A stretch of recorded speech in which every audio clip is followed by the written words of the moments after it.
बोलो जयकारा। बोल मेरे श्री गुरु महाराज की जय। ये सौभाग्यशाली प्रेमी गुरुमुखों, संत महापुरुष बार बार जोर देते हैं, नाम जपो, ध्यान करो, सत्संग पे जाओ। क्योंकि सत्संग के जब हम सुनेंगे, सत्संग पे जाएंगे, तभी हमारा मन साफ होगा। क्योंकि हमारे मन के ऊपर इतनी मैल चिपक चुकी है, इतनी लग गई है, इतनी काही जम गई है, क्योंकि ये कई जन्मों से काही जमी हुई है और ये सत्संग के अंदर जाके ही साफ हो सकती है और इसका कोई भी रास्ता नहीं है। जब काही साफ हो जाएगी तो हम एक सरल बन जाएंगे। सरल का मतलब होता है कि बिल्कुल भोलापन, जिसको किसी से कोई मतलब ही नहीं, अपने अंदर खुश रहना, भजन करना और संसार के लिए, सबके लिए अच्छा सोचना और अच्छा करना, उसको कहते हैं सरल। वो सरल बन जाएंगे। तो देखो, ये जो सरल जब बन जाता है इंसान, तो तब परमात्मा उसके साथ, उसके अंग संग हर वक्त उसके साथ रहते हैं और उसको कोई भी तकलीफ नहीं आने देते। अब देखो, एक परिवार में एक बच्चा पैदा हुआ। अब वो बच्चा बड़े होते होते 20 साल का हो गया। अब वो इतना सरल था, इतना सरल था कि उसके अंदर कोई भी अवगुण नहीं था। सिर्फ एक ही अवगुण था कि वो खाता बहुत था। ज़्यादा खाने का ही अवगुण था, बाकी उसमें कुछ नहीं था। अब उसके घर वाले उससे बहुत परेशान थे कि 5-5 लोगों का ये अकेला ही खा जाता है। तो उन्होंने एक महात्मा जी के पास लेके गए। तो महात्मा जी को कहा, महाराज ये खाता बहुत है, अब इसका क्या इलाज किया जाए, आप कुछ बताओ। तो महात्मा जी ने आगे फरमाया कि इसके खाते में जितना लिखा हुआ है, इसने उतना ही खाना है। ये उससे ज़्यादा नहीं खा सकता और कम भी नहीं खाएगा, क्योंकि परमात्मा ने इसको, इसके खाते में इतना ही लिख के दिया हुआ है। तो इसलिए आप इससे परेशान मत हो, ये सरल है, भोला भाला है, तो रहने दो। फिर भी घर वाले बहुत परेशान हो गए। उन्होंने घर से उसको निकाल दिया। भाई तू बहुत ही खाता है, हम अफोर्ड नहीं कर सकते, तो तू घर से जा। अब उसको घर से निकाल दिया और वो थोड़ी दूर तक चला गया। थोड़ी देर के बाद फिर वापस आ गया। उन्होंने, घर वालों ने पूछा, भाई तू वापस फिर क्यों आ गया? कहता है, मैं इसलिए वापस आ गया हूँ कि शायद आप मुझे घर से भेजकर पछतावा कर रहे होगे कि हमने बहुत बड़ी गलती की है इसको भेजकर, तो मैं इसलिए ये सोच के वापस आ गया हूँ। फिर घर वालों ने बोला, नहीं हमने कोई गलती नहीं की, तू भाग यहाँ से, चला जा यहाँ से, क्योंकि तेरा खाना हमसे अफोर्ड नहीं होता। अब वो बेचारा चला गया। अब जाते जाते अब वो ये सोच में पड़ गया कि अब मैं कहाँ जाऊँ। जाते जाते एक मंदिर में के पास पहुँचा। तो वहाँ पे द्वार पे ऊपर एक महात्मा बैठे हुए थे। अब उनसे पूछा, भाई आप कौन हो? वो कहने लगे कि मैं यहाँ का महंत हूँ। तो उसने देखा, भाई इनकी तो सेहत ठीक ठाक है, यहाँ तो खाने पीने की कोई दिक्कत नहीं होगी। इतने में उसके 2-3 चेले आए, उनकी भी सेहत ठीक ठाक थी, हट्टे कट्टे थे, मोटे थे। उनको भी देख के खुश हुआ, कहता भैया यहाँ तो सब ठीक है। तो उससे पूछा, भाई क्या बात है, ये आपके कौन है? उन्होंने बोला, ये हमारे सब चेले हैं। तो फिर वो चुप रहा। फिर उसने बोला कि इनका काम क्या करते हैं? तो उन्होंने बोला, इनका काम है सारा दिन भगवान का भजन करना, सत्संग करना और अपना मज़े से जो मर्जी खाए पिए, अपना सारा दिन ये ऐश करे अपना। वो कहते हैं, ये तो बहुत बढ़िया बात है। उसने फिर मान जी को कहा कि आप मुझे भी अपना चेला बना लो। उन्होंने कहा ठीक है। उन्होंने उसको भी साधु का चोला दे दिया, गले में कैंठी डाल दी, माथे पे तिलक लगा दिया, चलो भाई आज से तुम भी हमारे चेले हो। यहाँ खाने पीने की कोई कमी नहीं है, जितना मर्जी खाओ पियो और बस भगवान का भजन करो। जो भी यहाँ पे सेवा हो बस अपने आप देखो कि क्या काम है, वो सेवा करते रहो। तो उसने कहा भाई यहाँ तो बड़ी मौज है, आप खूब खाना पीना। तो फिर उन्होंने एक दिन पूछा महात्मा जी से, महात्मा जी ये बताओ आपकी यहाँ पे खाने की कितनी पंगत लगती है। पंगत का मतलब कि कितनी बार लोग बैठते हैं खाना खाने में। उन्होंने फरमाया कि यहाँ 5 बार पंगत बैठती है सारी। तो वो उसने बोला कि अगर मैं 5 पंक्तों में बैठा रहूं तो आपको कोई इतराज तो नहीं है। तो महात्मा जी कहने लगे इतना तो कैसे खाएगा, इतना खा लेता है तो। अब वो बड़ा सोचने लग गए। उन्होंने बोला ठीक है खाओ पियो। तो 5 पंक्तों में बैठा रहे और 5 पंक्तों में बैठा, खूब खाता, खूब मौज मस्ती मारता रहा। एक दिन आगे फिर एकादशी आ गई। वो जब सुबह उठा तो सब चूल्हे बंद पड़े थे और सब भगवान का भजन कर रहे थे। वो कहता है आज चाय पानी नाश्ता खाना कुछ भी नहीं मिलेगा। तो जब जाके महात्मा जी से पूछा भाई आज क्या बात है, आज चूल्हे नहीं जल रहे, कुछ खाना पीना। उन्होंने कहा कि आज एकादशी है, आज एकादशी का सबको व्रत रखना पड़ेगा। तो ये आपको बताया नहीं है तो इसलिए ये भी आपको रखना पड़ेगा। तो उन्होंने फिर कहा महात्मा जी आपके और भी चेले हैं। उन्होंने कहा हैं। तो उन्होंने बोला कि जो व्रत है वो चेलों से रखवा लो, क्योंकि मैं तो रख नहीं सकता। अगर मैंने रखा तो कल की द्वादशी मैं नहीं देख सकता, फिर तो देखने को नसीब ही नहीं होगी, क्योंकि अपना तो अंत हो जाएगा आज ही, भूख बहुत लगती है। फिर महात्मा जी ने कहा भाई ऐसा है कि आपको एक उपाय है, हम आपको खाना सूखा दे देते हैं, आप ले जाओ और नदी के किनारे जाके पेड़ के नीचे बैठो, खुद बनाओ और खा लो। उसने बोला ठीक है। अब क्या करे, उसकी मजबूरी थी। उसने बोला ठीक है। खाना बांध लिया, सब जाने लगे। तो तब फिर संतों ने उसे बताया कि देखो जब भोजन बना लो तो उसके बाद भगवान को भोग जरूर लगाना है, बिना भोग लगाए आपने खाना नहीं है, कभी आप गलती कर लो। वो कहता है ठीक है गुरुजी, मैं ऐसे ही करूँगा, मैं नहीं बिना भोग के नहीं खाऊंगा। अब वहाँ पे गया तो जाके बड़ी मुश्किल से भोजन बनाया। अब भोजन बना के तो भगवान को याद करने लगा। कहता है मुझे तो कोई मंत्र भी नहीं आते, कोई जप नहीं आता, तप नहीं आता, मैं कैसे बुलाऊं। पर वो भोला था, सरल था। वो कहने लगा बस परमात्मा को मन ही मन में याद करने लगा। हे भगवान श्री रामचंद्र जी आप आओ तो भोग लगाओ, भगवान जी आप आओ तो भोग लगवाओ, भगवान जी आओ तो भोग लगाओ। जब उसकी इतनी सरलता देखी तो कहने लगा महाराज जल्दी से आ जाओ, मैं भूखा मर रहा हूँ, मैं बिना आपके नहीं खा सकता। तो वहाँ पे भगवान प्रकट हो गए। जब भगवान प्रकट हो गए तो वहाँ पे उनके साथ सीता जी थी। तो वो कहने लगा कि इन्होंने तो कहा था कि भोग लगाएंगे भगवान जी आएंगे, एक ही होगा, पर ये तो 2 हैं। चलो जो होगा देखा जाएगा। ये इतने सुंदर है, इतने अच्छे मन को लग रहे हैं, तो कोई बात नहीं, खाना कम भी मिलेगा तो चल जाएगा। उसने बोला ठीक है। उन्होंने भोग लगाया, खाया और उसके बाद फिर बोला कि अगली एकादशी को आपने टाइम से आ जाना है, जल्दी, ज़्यादा देर नहीं करनी, क्योंकि मुझे भूख बहुत लगती है। उन्होंने कहा ठीक है। अगली एकादशी जब आई फिर वो उसने जाके बोला अपने गुरुजी से। कहता है गुरुजी आपने बोला था भगवान आएंगे एक, पर वहाँ तो 2 आ गए, उनके साथ सीता जी भी साथ थी। तो अब मुझे ज़्यादा दो आप भोजन, ताकि वो कम ना पड़ जाए। उन्होंने बोला ठीक है ज़्यादा ले जाओ। ज़्यादा दे दिया उसको।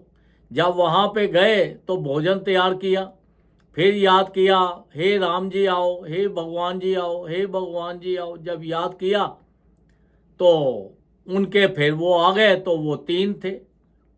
उन्होंने बोला कि ये लो, पहले दिन 1 के बदले 2 आ गए, आज 3 आ गए, आज फिर खाने का है। वो एक तरफ खाने को देखे, एक तरफ उनको देखे।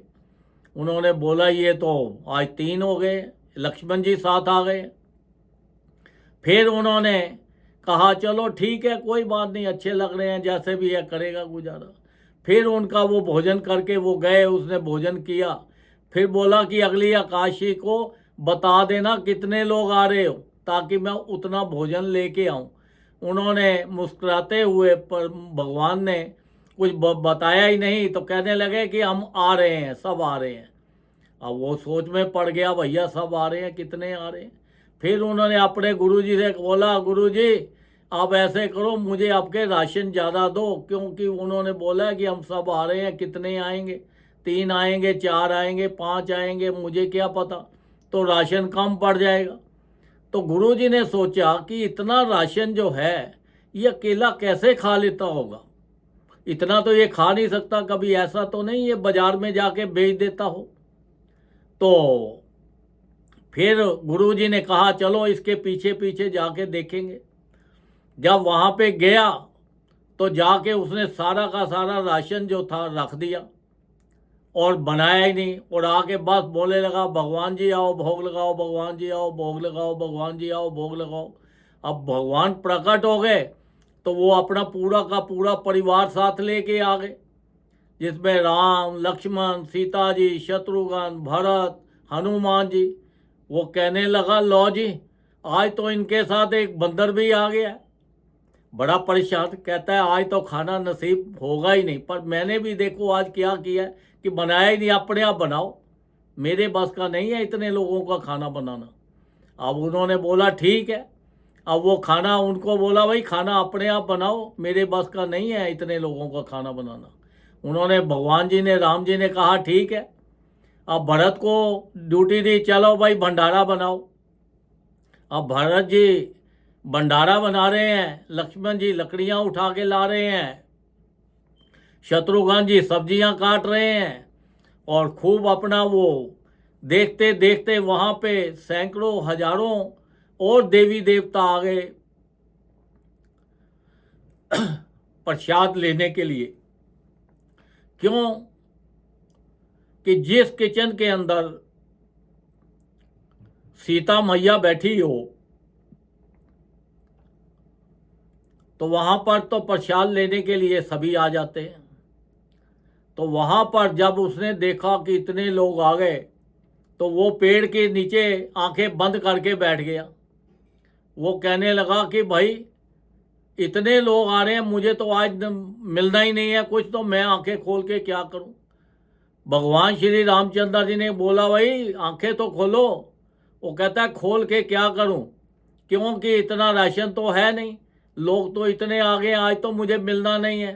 तो आपको खाते हुए देख के फिर मुझे भी अंदर से महसूस होगा, तो मुझे तो मिलना नहीं है, तो इसलिए आंखें बंद ही रखता हूं। भगवान बड़े मुस्कुराए।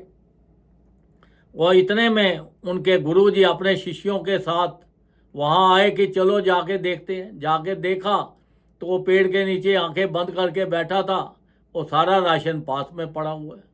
उसको बोला भाई क्या बात है, आंखें बंद करके बैठा हुआ है। कहता है आज तो खाने को नहीं मिलना। वो कहता है क्यों, क्योंकि आज तो इतने लोग आ गए हैं कि ये खाने का तो भंडारे का तो पता भी नहीं लगना, मुझे तो मिलना नहीं, आंखें खोल के क्या करूँगा। गुरुजी ने कहा कहाँ। वो कहते हैं सामने देखो इतने लोग बैठे हो। वो कहते हैं हमें तो नज़र नहीं आ रहा। तब फिर गुरुजी ने कहा कि उसको भाई हमें भी दर्शन कराओ। तब उसने भगवान से बोला भाई हमारे गुरुजी को दर्शन दो। तो भगवान जी ने बोला कि देखो वो सरल नहीं है, आप सरल हो इसलिए आपको दर्शन हो रहे हैं, वो सरल नहीं है। उन्होंने बताया कि अपने गुरुजी को, गुरुजी आप सरल नहीं हो इसलिए आपको दर्शन नहीं हो सकते।